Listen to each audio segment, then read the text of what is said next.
Hello, everyone. This is Dr. Maichio, physical therapist. Hey, today we're going to be talking about how to transition or how to migrate to another country with an amazing lawyer named Attorney Nick. We'll be back in a few seconds, okay? HelloNote is a truly therapist-friendly practice management solution with integrated EMR that will enhance workflow, efficiency, and patient care.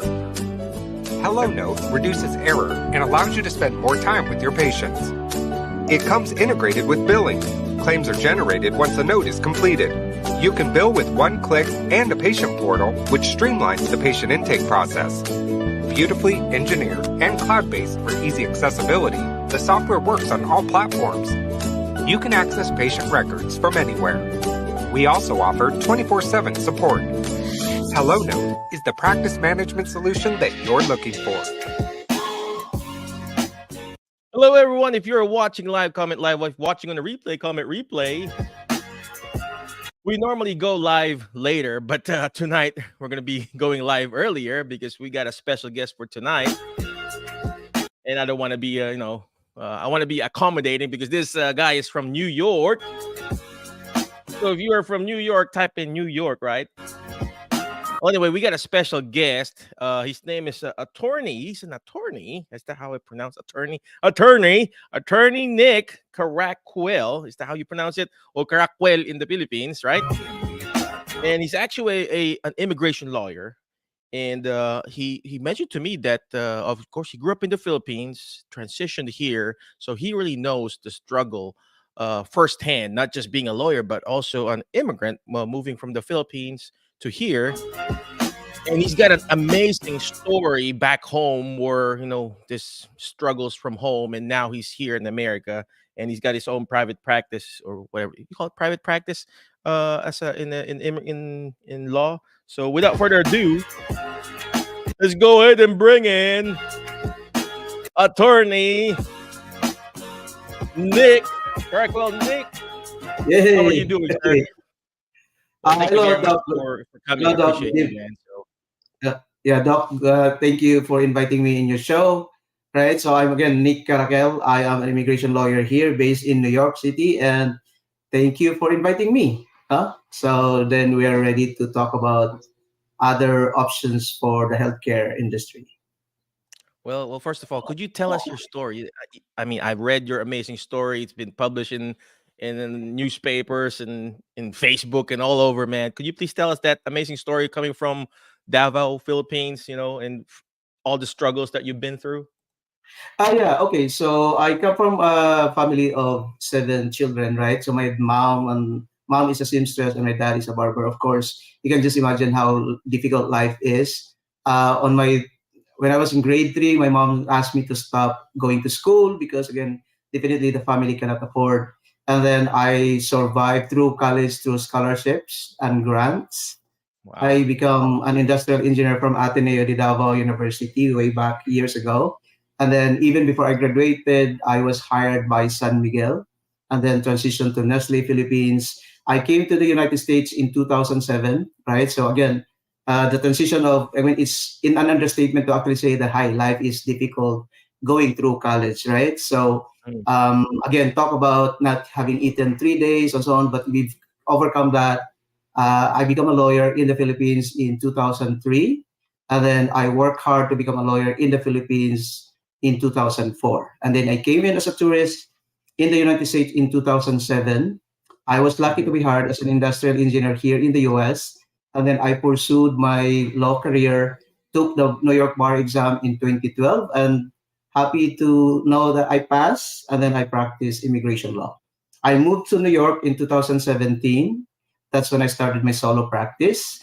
And through the years, I've been helping teachers, families who actually would want to bring their family members to the United States, or even PTs or other healthcare applicants to come to the US through the immigration process. So that's my Wow. quick story of my journey to the US then.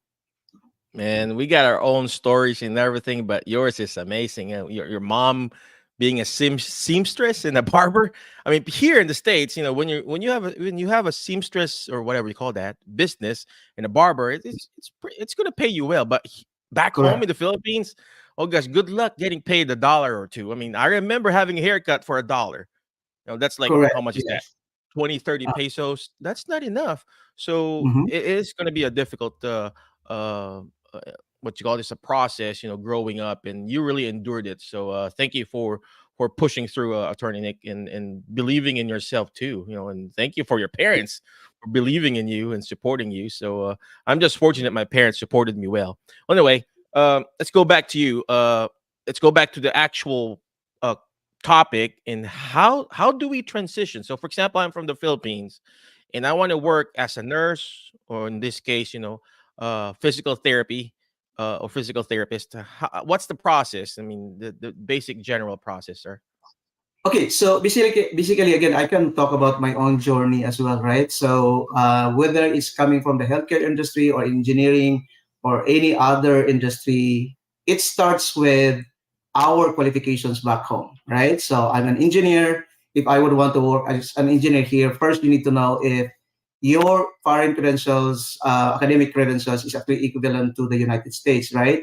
So lucky for me, when I was actually transitioning to work as an industrial in the United States, there are no licensing requirements for me. So when I actually found an employer, they actually just look into my experience and offer me the job.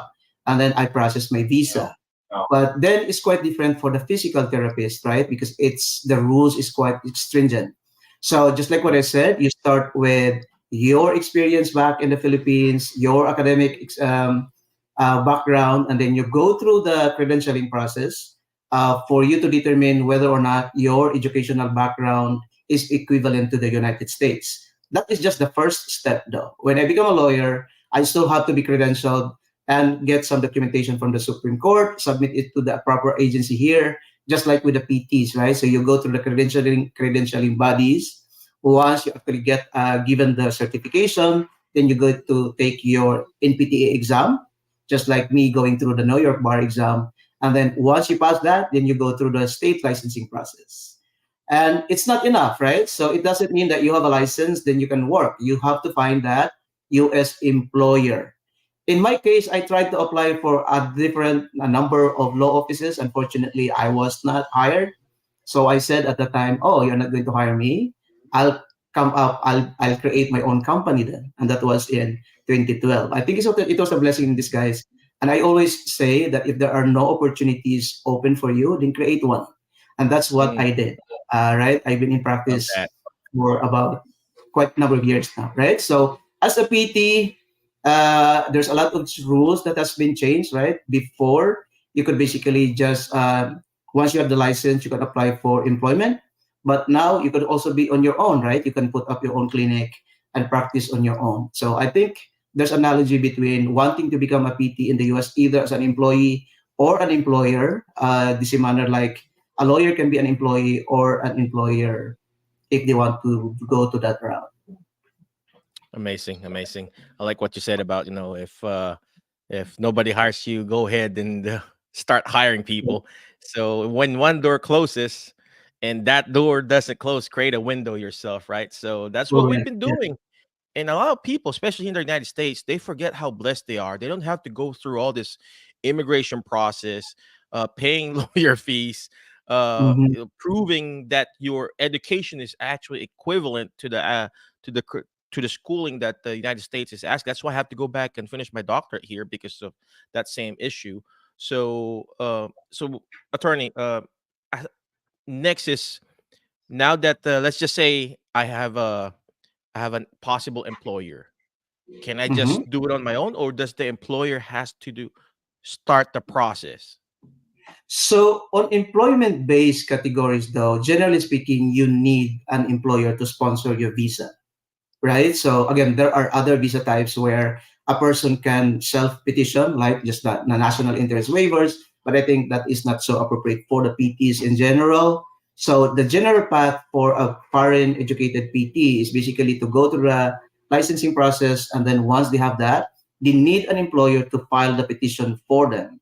And there are two types of visas that's commonly used for PTs. It's either the H-1B or the immigrant visa. And I think we can talk more about the details of that in a Mhm. few minutes, right? I think I can share this to my own.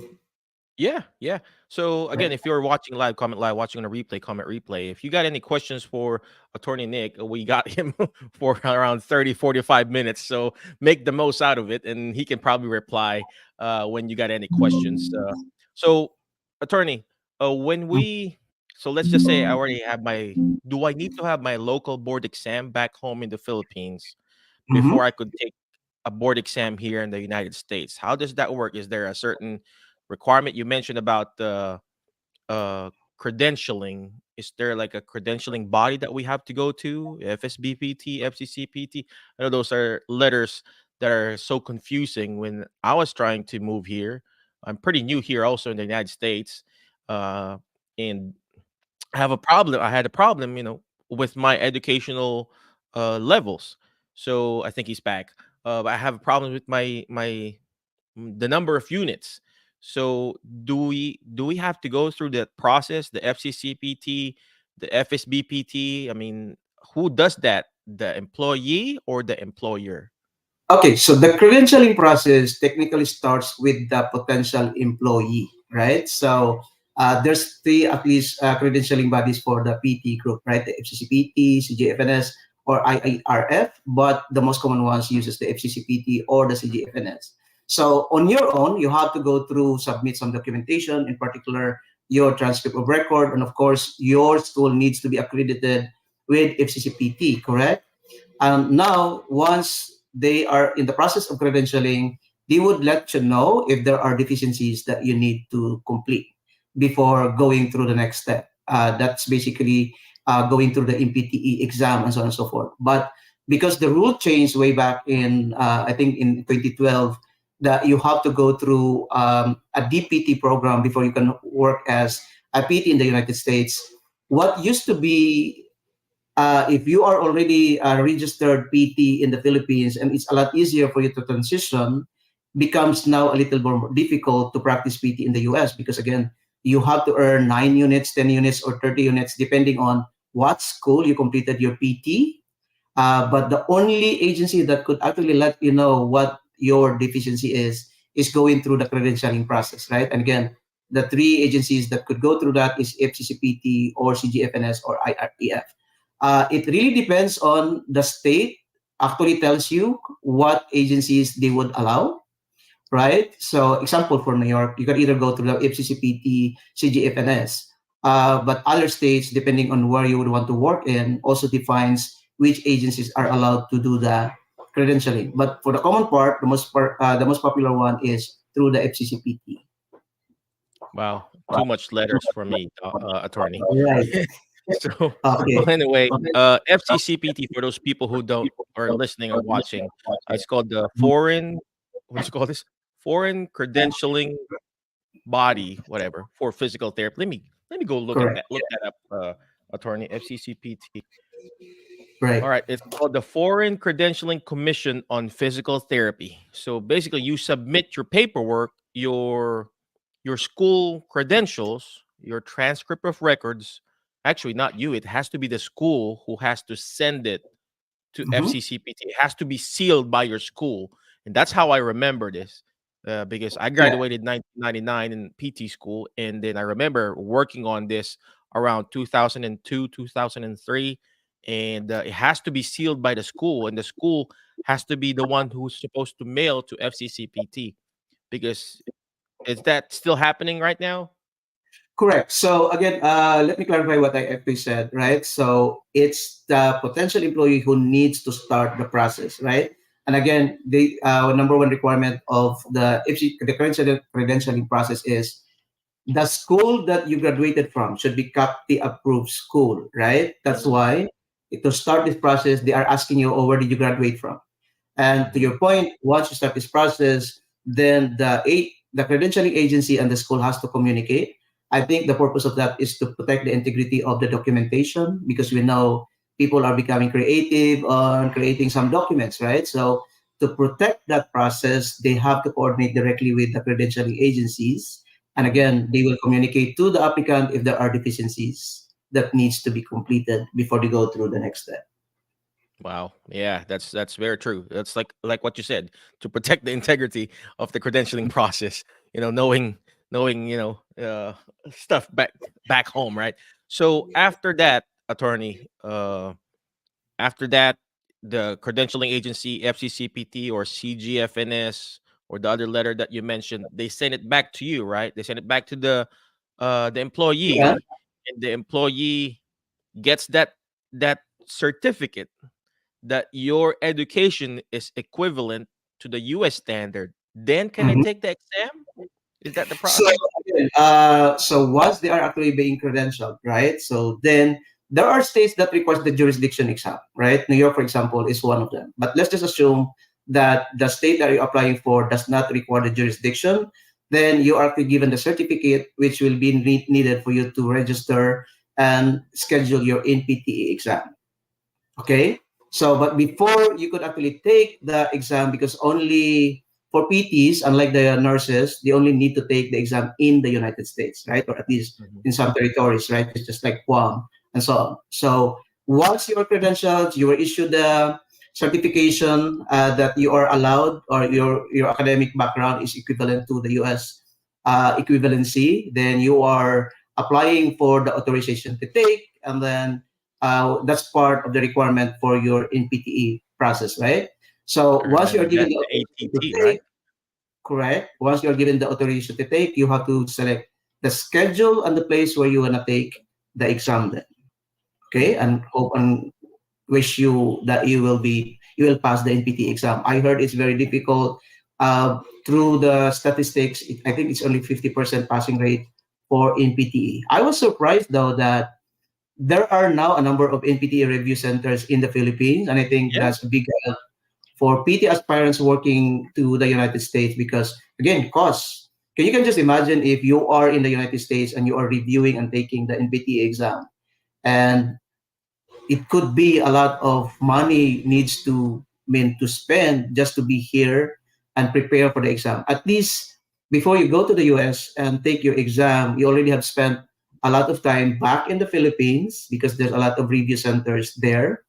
And you just come here ready to take on and jump into the exam room and hope and pray that you will pass. No? So that's a True, very true. big help having those review centers in the Philippines. You know what? Yeah, there are several review centers out there, and they're very good. They also guide you and teach you and mentor you how to do this. They don't make money out of it, but they'll guide you towards the end of the review. They're going to guide you. Hey, this is how where you're going to go to. This is the website and stuff like that. And without those review centers, it's going to be difficult too. So after, let's just say you mentioned the ATT, the authority, Questions to take. whatever, authority to take. I'm running out of English, attorney. It's way past my English time. Okay, so There's authority to take. correct. So you've already taken the board exam, right? And then let's just say fingers crossed you passed it. I know you mentioned it's very hard, right? Um, Mhm. let's just say you passed it. I failed my exam when the first time I took it. So let's just say you passed it. Do I need to go home to the Philippines because I'm already here, right? Correct. Do I need to go home or I can stay or how does that work? Okay, so generally speaking, when you actually are allowed to take the exam, right, you have to go through the embassy interview. It's like applying for the tourist visa, right? But with a specific intention of coming to the US to take the exam. So generally, you are actually given 6 months, but for some applicants, they are given specific dates as to where, up to when they would stay in the United States. But again, that's a discussion on the officers at the embassy on how long the validity of your visa would be. Or even if you're given a longer period of time, it depends on the officer at port of entry whether you'll be given the 6 months or 3 months or shorter than that, depending on the interaction you have with the officer. So once you're already here, of course, your primary intention is to take the exam. And this process is also applicable to nurses and all that, right? But it's also there is also such thing as extending your visa for whatever purpose you have. So let's say you are so stressed taking the exam, you just want to have extra days or extra months to stay in the United States, right? Because you would want to see this beautiful country. Then you have the option of extending your visa, or if you would want to change your status, let's say for a student visa, because trust me, we may be speaking English back in the Philippines, but when you are in the United States, they might have difficulty understanding what you said. My first assignment in the United States is in Kentucky, and my first difficulty in the first 3 months is why are the people cannot understand me when I'm speaking in English? In this manner, I cannot understand them, right? So some people would actually enroll or change status to student visa and take English as a secondary language, and people would actually raise eyebrows to say, "Hey, you're already speaking English. Why are you? Why do you have to go through enrolling English as secondary language?" Trust me, it helps, right? It's the tonation, that it's the tone. I mean, it's the accent, it's the words that we use that actually affects people's ability to understand us. Correct. That's true. So again, you could change status, you could extend your visa type while waiting for your opportunity to be hired by a U.S. employer. Correct. So then, if you get lucky that you are lawfully present in the United States and you've had gone through all the NPT exam, you have had the state license, and let's just say you are here on the first quarter of the year, and you find an employer willing to hire you as a PT, then you can go through the H-1B process that normally happens in March. And normally the results of the lottery comes out in April. So again, just to answer the question initially of what they can actually do once they are here and they already have taken the exam. Yeah. Well, you're trying to, I went through all this process, attorney, and sakit sa bangs. It's Correct. really, it's that's the term in the Philippines. Sakit sa bangs means it's such a headache. There's so Mhm. much process that you have to go through. And of course, yeah, he mentioned about talking about, learning English as your second language. Yes, we know how to speak Philippines English back home, but it's still different when you're conversing with your patients here. And Correct. I think I need to go back learning English too. And sometimes my patient, they laugh at me like, "Oh, I really don't understand you, Dr. Mike." I'm like, "Okay, let me just rephrase it." And then I do have like several assistants and front desk people. They're like, "Oh, this is what he meant," so something like that. So Mhm. especially I'm here in Tennessee, so Correct. I think we got therapists that we're trying to recruit here, right? So they need to learn Southern language and twang, right? So attorney, so after that, so you already talked about maybe transitioning their visa from tourist or going to a student visa. What if I decide to go home and then have a what you call this a work visa under me, and then when I found an employer, how long should I wait, and how does the lottery work? I mean, is what is the lottery, by the way? Mhm. Okay. So yeah, very good question though. So again, for people who has the financial ability and capability to support themselves, they might tend to stay here then while waiting for that opportunity, right? The employment opportunity. But for people who actually had limited sources of finances while they are taking the exam, they can go home and then just wait for any opportunity, because again, applying for a PT can be done online, right? I mean, it actually changed the world now of you can just go through the interview virtually and so on and so forth. So let's just assume that you find an employer. So the first step that you can actually have is basically the H-1B. That's first option that you could take, taking that chance to be able to work as a PT, assuming that again you have the license already, right? It's not a requirement for you to have a state license to be able to be entered into a lottery. Again, there's a very limited number of H-1B visas in a year. Then, because the number of entries are higher than, I think it's about 66,000 per H-1B for every year. I forgot the numbers because there's so many numbers of visas. Then there's more entries to that. So they do the lottery. So lottery, as it implies, it's really is taking your chance to be picked about from all these thousands of applicants, and it's not only for the PT, it's actually being shared for all the professions. So Really? each one of these minimum requirement is for you to have a bachelor's degree. So let's say Wow. I have to just have a meeting with an employer looking for caregivers, right? And the first question they have is, hey, can a caregiver be part of the lottery? And we said no, because an H-1B requires at least a bachelor's degree. So again, a bachelor's degree doesn't mean a bachelor's degree for the physical therapist, right? It doesn't mean a bachelor's degree from your bachelor's back home. That's why you need to have the credentialing process to say academic credentials is equivalent to a bachelor's degree at least in the United States to be part or to be eligible for H-1B. So as we know, most of the states now require a master's degree to become a licensed PT in the United States. Again, that's why we need to go through the credentialing process, correct? So there are two types to enter into the H-1B lottery. If you go through the bachelor's degree, again, there's a lot of applicants in the pool. But if you have an advanced degree, there's only about 20,000 visas available. But since not everybody has an advanced degree, then you have a better chance of being picked there. Question now is, would a PT who had actually earned their bachelor's 5 years degree in the Philippines qualify for that? And even if it actually comes out in the credentialing assessment that your education is equivalent to a master's degree, then you may not qualify for the advanced degree H-1B lottery. Because the other requirement is that if you want to enter into the advanced degree category on the H-1B, the advanced degree or the master's degree must have been taken from a university in the United States. Okay? Now, the good thing is there are other now universities in the Philippines who have affiliation agreement with University of Montana, for example, right? So it could still be considered as obtaining the master's degree in the United States because you have a diploma and a transcript from a university based in the United States.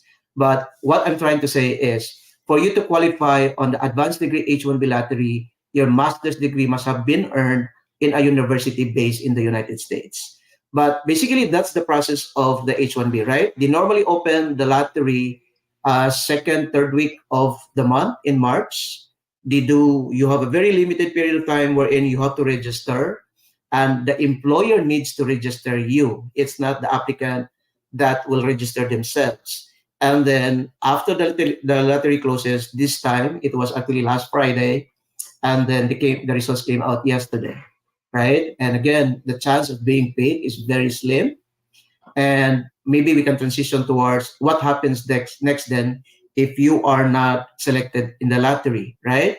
So going back to the H-1B process, once you have the lottery, you've been selected in the lottery, then you have up to June 30 to file the H-1B. This is a very critical period because between the lottery and the deadline to file the H-1B, it's only about 3 months. So if you haven't had passed your NPTE yet, then there's the additional pressure for you to finish and to pass your NPTE exam. And even after you pass the NPTE exam, you still have to go through the state licensing process. But even if you don't have a state license as of the time that we're going to file your H-1B on June 30, that's the due date to file H-1B cases that has been selected in the March lottery, you could still be approved of an H-1B, but it will be valid only for 1 year. So you have ample time to get that state license. But in the employer's perspective, it doesn't give them financial benefit. Number one, H-1B is expensive. So if they would want to hire you on an H-1B, they want you to get the 3 years initial H-1B. But it can only be issued if you have a state license already whose validity is at least 3 years. Am I able to explain that clearly, Doc? Yeah, I'm following. Right? So that's the H-1B process. And H-1B can be filed in two types. You can go to the normal processing time, which could take 6 months to 9 months. Of course, your employer doesn't like that. Or you could actually file on premium process. But there's an extra fee that you need to pay so that your application can be approved in 15 days.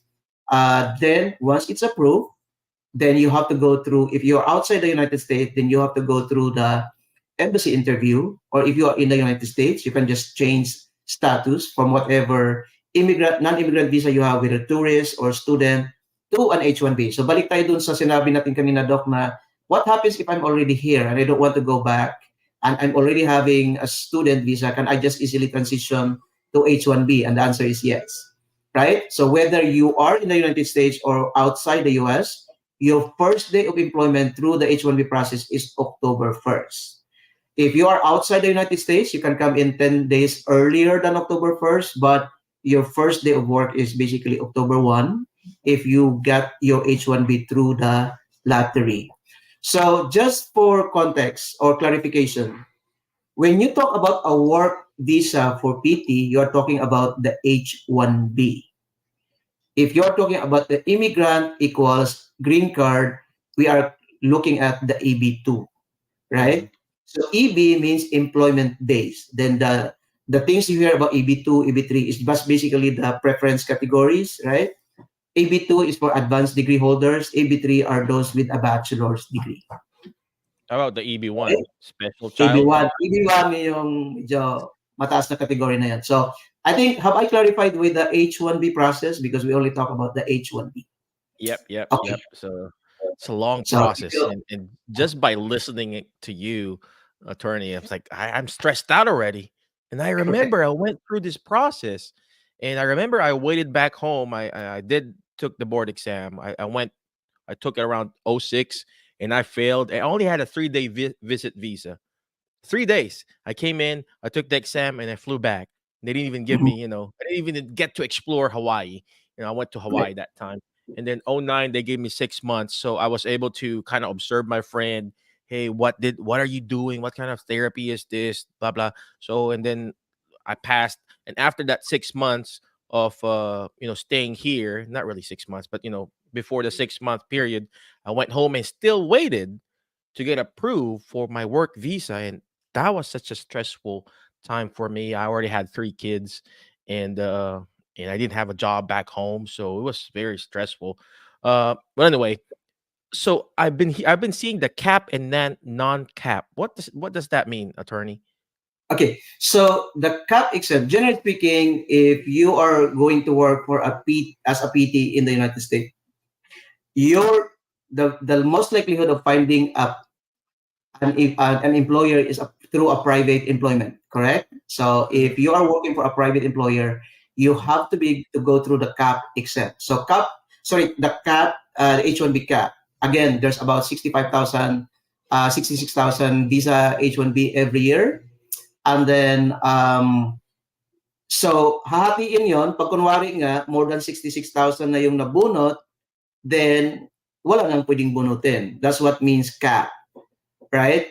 But there Mhm. are type of employers also who are cap exempt. So let's say if you are actually working for an institution who are affiliated with a higher education. So let's say you have a nonprofit company who's actually going to the research on physical therapy and they have this agreement with a university, then they are cap exempt, meaning they don't have to wait for March, they don't have to wait for Wow. the lottery, they can hire PTs as any time of the year because it's needed in their operations. So that's what we said cap exempt. Well, we need Okay. that. We need them more in Right. private practice versus in the school system, right? So, Correct. Right. mhm, But to be honest, Doc, the immigration process in general is not really for the foreign potential workers, right? So mhm, immigration in general is actually to protect the U.S. citizens and the green card holders, correct? mhm, Because if you can just open the gate and bring in all the foreigners, then you might not have enough work for your US citizens, right? that's true. So that's why they actually limit these visa numbers. That's why there is what we call the caps. Now, so to actually give opportunity for US citizens or green card holders to be able to work here. Is that Okay. also the reason why there's this the one that you told me last time, the where we post that job posting on our Correct. clinic? What do you The call that notice again? the notice of Yeah, filing. So notice of filing, notice, so the people could notice of apply. filing. Hmm. Yeah, the notice of filing is actually required to inform your employees that you are hiring foreigners because you needed more PTs.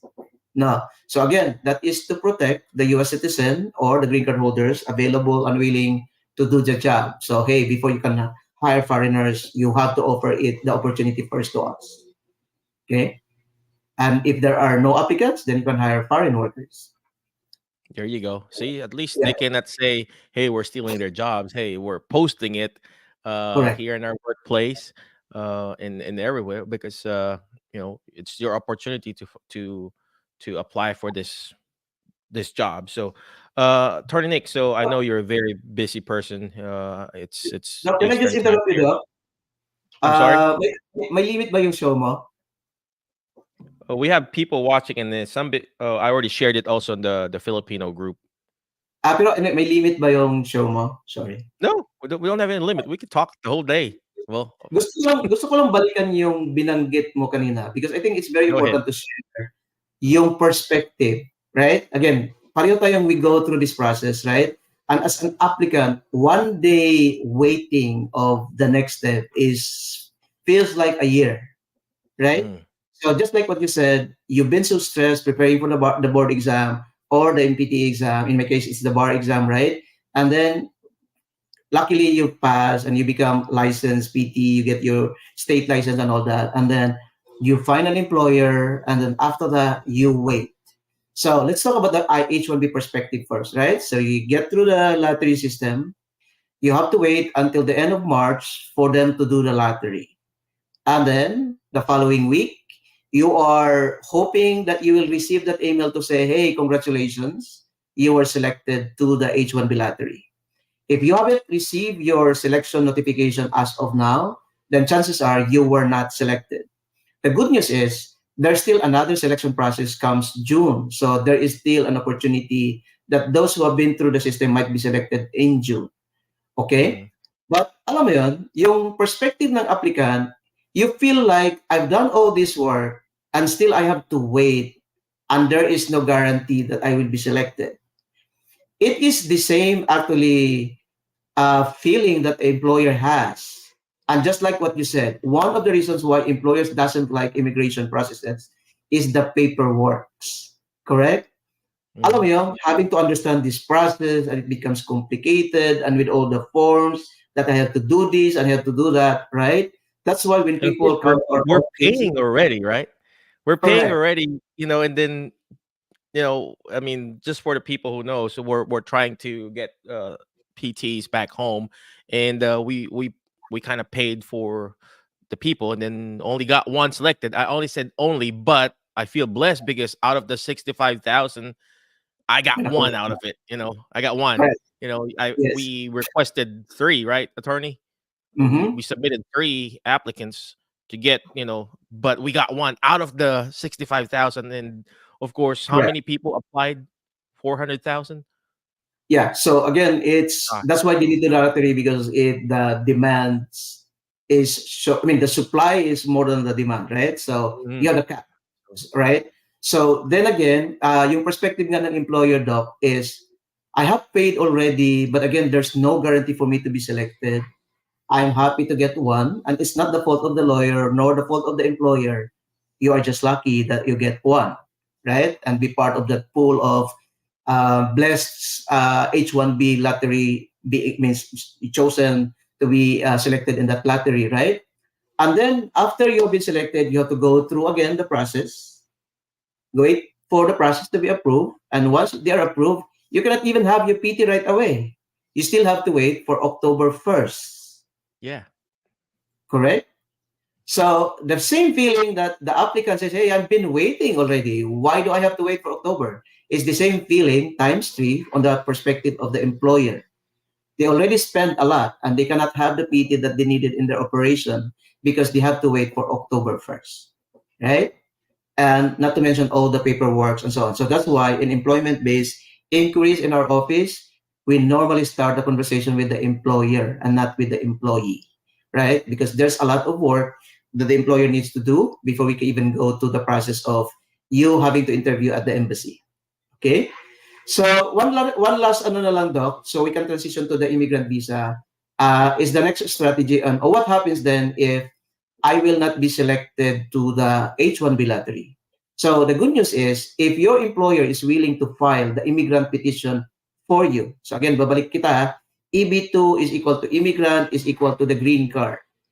Then there is no lottery for the green card process, but it will just take time. The good news about PT is they are part of Schedule A, meaning walang advertisement, walang extra work, and so on. So the prevailing wage, which is the first part of the step for the immigrant visa, is the prevailing wage determination by the Department of Labor. So normally it takes about 8 months, 9 months to get that prevailing wage, the purpose of which is to tell the employer how much you will be paying your potential PT. Once you have that, you do the notice of filing, again, just like what you said, Doc, to inform your US citizen employees or green card holders that you are hiring foreign PTs. You post that in 10 business days, and then you have the 30-day silent period, right? Again, to give opportunity for the US citizen or green card holders to apply.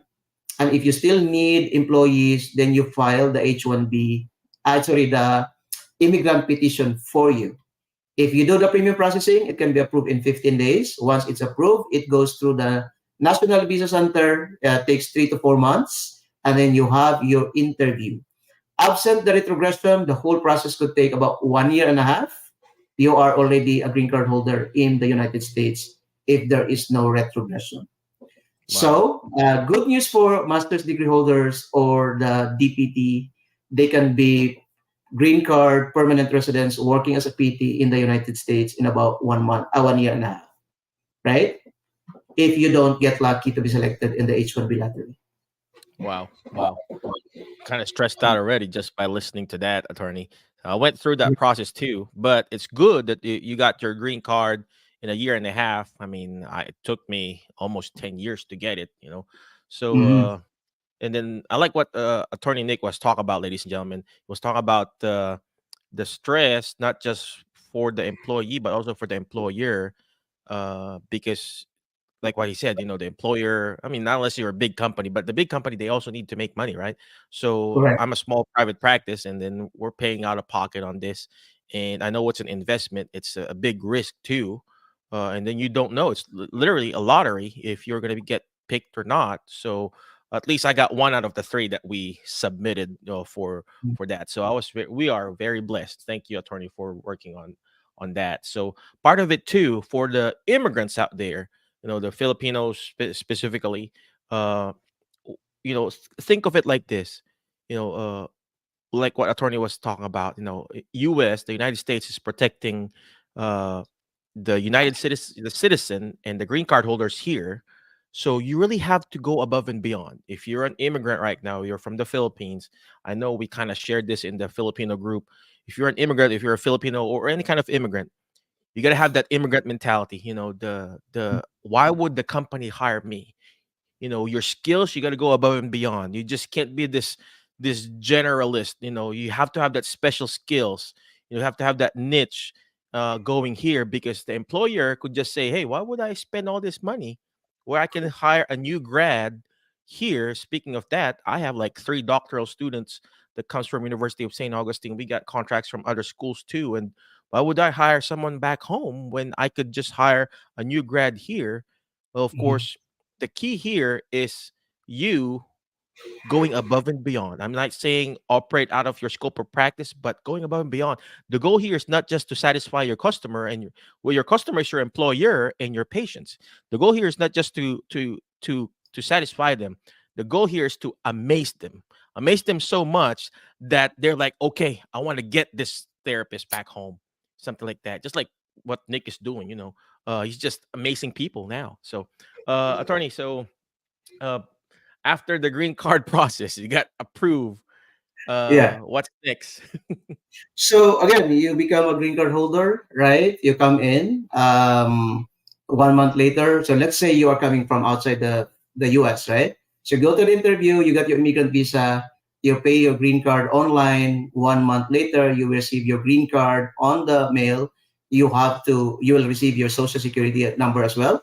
Then once you have the both, you can start working for your employee. And again, I agree with you, Doc, when we actually said, if you would want to be hired as a PT, you're not hired to be trained here, right? That's why most employers require X number of years experience, because they expect you to be on your first day to be on the go, right? Your employer's responsibility is to train on how the way the company works, right? And maybe talk about your benefits and all that. But as far as the professional and technicalities of you doing your job, you are already expected to do your job on the go on the first day. So Yep. we've been hiring teachers to support the school districts, and we have a school district. They're a big one in California. They were actually told that Upon your arrival on the first day, the following day, you are expected to work. And you are not expected to be trained. You are expected to work as teachers right away. And that applies to everybody though, right? Whether you're a lawyer, you're an engineer. When I was hired as an engineer, they didn't expect me to be, hey, we're gonna train you for 1 month and so on and so forth, right? You are there to solve the problems of the factory. And that holds That's true right. with the PTs. Okay? It's I funny think you maganda yun mentioned daw. this, attorney, Maganda yun na because mentality pa lang. yeah, it's funny you mentioned that because in the Philippines, you got this, okay, you got this 60, 90-day uh period of Provisional training. I period. forgot what to call this, temporary, Provisional. probationary. Here, when you start your first day, obviously will teach you how to use the electronic medical record, the EMRs. Who's this person? Who's this, lady at the front desk? But like what the attorney said, you're expected to do an entry level job, which you have a doctorate. You're supposed to have a doctorate anyway, to do your job and do this. Because if you're here, it's like, oh, what am I gonna do now? That's gonna be hard, and that's why I said you gotta learn there already when you're outside, when you're there in the Philippines. Learn, watch videos already, learn CEUs, continuing education units, and stuff like that. So I'm sorry for interrupting you, attorney. No, you're actually I'm sorry, doing Your Honor. actually saying the right things, Doc. And in addition to that, kasi may nabuno tayo, Doc, no? And we actually have one also going through the immigrant visa process. As early as now, I would really want you to go through, okay, pagdating ko ba sa US, paano bang mag-apply ng driver's license? Or Mm, paano ba mag-open ng bank accounts? Saan ba ako titira? Well, some employers, you are lucky that will be assisting you. And I think the word is assisting you. At the end of the day, no one will apply for the driver's license for you. Ikaw yan, right? So, I think gusto nating sabihin na the United States is not really a place for you will be assisted by. You really have to come to the US in a mindset na you have to help your own. No? Kasi yung expectation kasi, boss, kagaya sa atin, right? You are up when, kunwari ako, I'm from Davao City, but I was hired in Cagayan de Oro. And of course, my employer is so nice and so accommodating na ilagay ka talaga sa tamang lugar, i-apply ka ng ano mo, yung maybe rent a car and so on and so forth. But in the US though, you have to be self-sufficient, correct?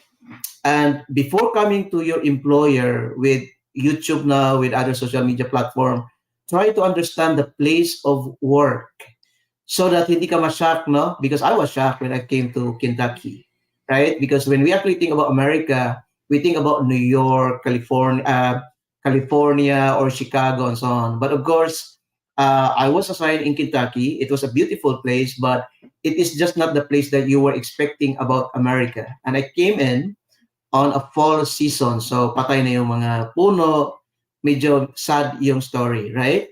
But of course, the people are very accommodating and they're very nice and so on. But you don't appreciate those in your first 3 months. What you feel is the loneliness and, hey, Lord, why am I here? Correct? And if you don't have that, if you're not prepared mentally, emotionally, psychologically, that you are coming in a new place, no friends, right? And you are on your own, then it will be difficult for you to adjust. So it's really very important that you have to prepare yourself with all these things before you even come to the United States. that's so true. That's so true. Yeah, like what you said, you got to be self-sufficient. I did that too. I felt like what do you call it in the Philippines? We call it basang sisiu. I felt like a basang sisiu when I first came in here because back home I used to work as a pharmaceutical rep and we were taken care of. I worked for United Laboratories and they took care of us. They gave us car, they gave us free hotels, free food and everything. And then they came here in the United States. I was like, who's gonna take care of me here? Nobody.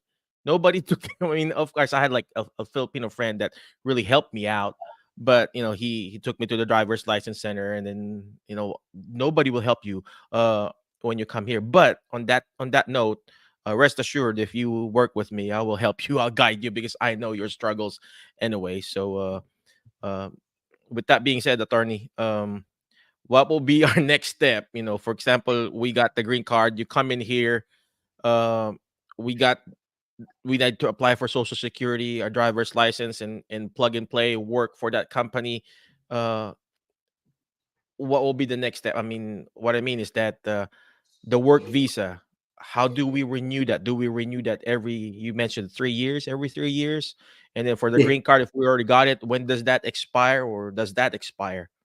Okay, very good. So very quick because we're almost, can you imagine, Doc, 10 minutes na lang, 1 hour na yung live natin, right? I know, So right? basically, you are on an H1B. So again, get that state license. So to be fair with your employer also, they can maximize the initial 3 years H1B, right? Kasi kung wala kang state license for whatever reason, your H1B will still be approved, but it will only be valid for 1 year. But then you have to refile the extension. So let's just assume na meron kang state license, then you will have an initial H1B for 3 years. And at least 2 months before that 3 years expire, you have to renew for another 3 years. So H1B has a maximum of 6 years. But in most cases, though, because the H1B process is expensive, kung pumasa naman ang performance ng PT mo, you might transition them to become a green card holder 1 year after they arrive on H1B. Or sa case mo, dahil nga meron ka nang nasimulan na immigrant visa for one person, even yung H1B papasok siya in October, once the I-140 is ready to be filed, kahit na yung person na pumasok on H1B, pwede na rin siyang sumakay doon sa green card application. Okay? So again, H1B initial validity is 3 years. It needs to be renewed, maximum of 6 years if your employer doesn't want to go through the green card process right away. And it's their discretion, right? You can demand it. You can talk to your employer to transition you to the green card.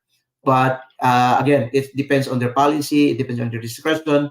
On the other hand, the immigrant visa, once they arrive here, it's valid for 10 years. Now, the good thing is, on a green card visa process, you will become eligible for citizenship 5 years from the time you get your green card. As a matter of fact, you can file it 3 months before your 5th-year anniversary. So then, citizen ka na, no? So after being a resident for 5 years. Yeah, that's where I'm at. So I, you need to help me when getting my citizenship, attorney. So I don't have my green card. We have our green card. Yeah, by the way, I'm legal here. Okay, so we do have our green card, but we're not on the 5th year yet. So we will have to apply for that someday or soon. So. Attorney, I know you're very busy. Any last parting wisdom for our people who are watching? You know, the guidance in there. Oh, before that, do you have a company that can help us out there back home in the Philippines? Could you talk Yeah. about, iDream and everything? Yes. Okay. So I own two companies, right? So number one, I am the owner slash managing lawyer in my law office here in New York. So it's the Nicholas Caracal, the law offices of Nicholas Caracal. We are based here in Elmhurst, New York.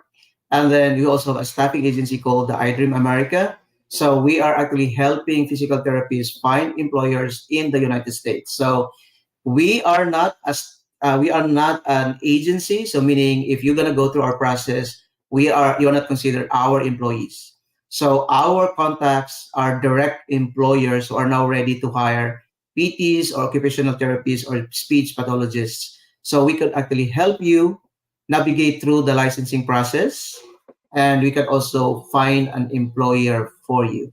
So again, Doc Mike here is one of our clients. We're actually hiring PTs as of the moment, right? So again, if you need assistance on your processing for licensing, let us know. You can contact us through the iDream America Facebook account or iDream America Staffing Agency page. So again, thank you, Doc, for having me. If you have further questions, you can go through the comment section and I'll try to review. And if I can answer, I'll gonna answer your questions there. Perfect. Thank you again, attorney. I know you already mentioned iDream. Any last parting wisdom for people who are watching? Maybe someday we can talk about more on the other topics, but any last parting wisdom, encouragement Right. for our fellow countrymen? Yeah, for the physical therapists in particular, right? So we know that your licensing pathway is a little bit more, is actually stricter than other professions, especially the scheduling of the NPTE and so on and so forth. So I think your best route is to go through the H-1B process. For as long as your employer is willing to take that route, to take the chance, then prepare for the H-1B 2020-25. And the only way for you to be able to go to that process is at least complete your credentialing process before October this year. Because once your credentials, you still have time to schedule for your NPTE and to take the exam and take your state license, right? Because again, there's very strong, very clear yung cut-off dates for the PT process, right?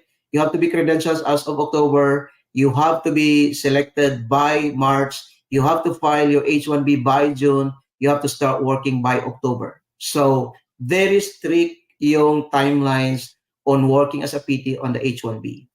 On the green card side, you really have to complete your credentialing. If your employer who doesn't know you personally is willing to take the risk of bringing you as a permanent resident, right? Just assure them that once you arrive here as a permanent resident, that you are giving your best, just like what Dr. Mike said, give your best beyond what is expected of you, because they also have invested in you and believe in you that you are the PT that they are looking for. So I think it's a win-win both for the potential employee and the employer, giving you the opportunity to work as a PT in the United States. So for that, good luck, everybody, and hope to see you in the United States as a physical therapist or occupational therapist, right? Working all over the United States. All right. Again, thank you very much.